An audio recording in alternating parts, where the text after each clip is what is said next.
One thing that people may know about, but very few people describe, is that the chakras are not only functioning along the front of the body, but there is an equal amount of activity of chakras along the back of the body. So in this chakra workout, we're seeking not only to harmonize the front chakras and the back chakras, but how they function together. So there's a pair of second chakras, third chakras, fourth, fifth, sixth, and then there's a connection between the root and crown, or the first and seventh.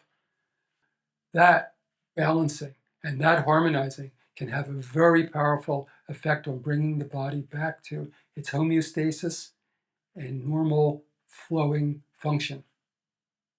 This work is not connected directly to any kind of belief system, religious practice, meditation practice, etc. Although we can find indications that people going way back to ancient times recognize that there were energy centers.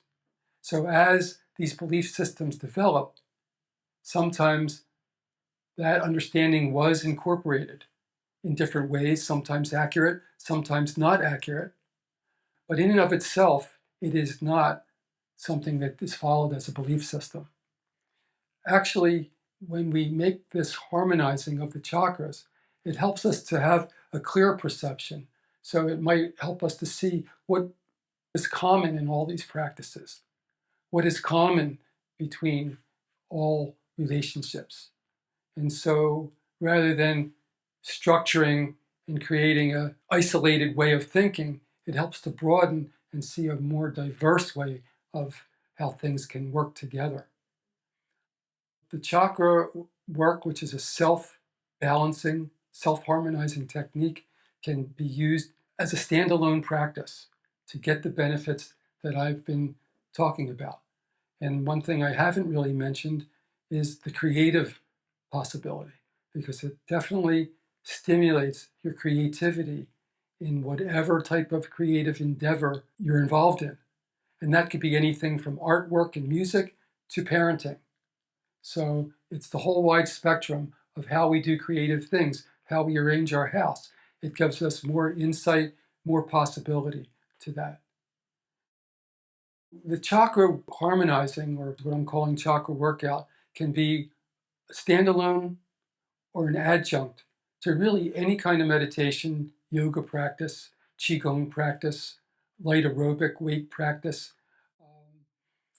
It just gives a foundation for all of those practices and for all of those activities. It creates a foundation of balanced energy flow and also creativity. So if someone's dancing, it would give creativity and open possibility for that dancing activity. If a person is dealing with graphics or writing copy, it would give kind of an insight from a wider spectrum of ideas.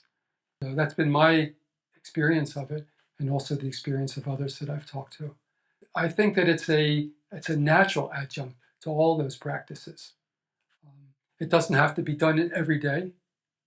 It can be done whenever a person feels like it. But I feel like once you get the practice, it's something that you want to do, that you're going to look forward to doing. The initial process is more like a work in practice. Practicing maybe 4 or 5, 6 days a week, focusing on the procedures until you get the fundamentals. And once you get the fundamentals, then it becomes very fluid, not only with other practices, but what you're doing day to day into life. So it could be that you're taking a little break at work. You can stop, check through, harmonize. If you start to feel kind of run down, you can see where is the source of that in the chakra system. I'm not saying that it's 100% or absolute remedy for everything. I'm saying that it's consistently something that helps to improve what's going on in the body, in the emotions, in the mind, and in the environment. Sometimes it can just give a little spark. Sometimes it really gives a profound change and transformation. It can happen once in a while that there's no effect, but that's just more the exception than the rule. But I think it's good to be aware of that as well. But anything from a small benefit to something that's, wow, did that really just change like that? To, oh, well, that's not the thing that's going to make the shift. So we can use something else or just take a break and rest. So it's definitely a great adjunct to all kinds of practices, but it's also a great thing to carry forward just into the day-to-day working activity, family activity, and so forth.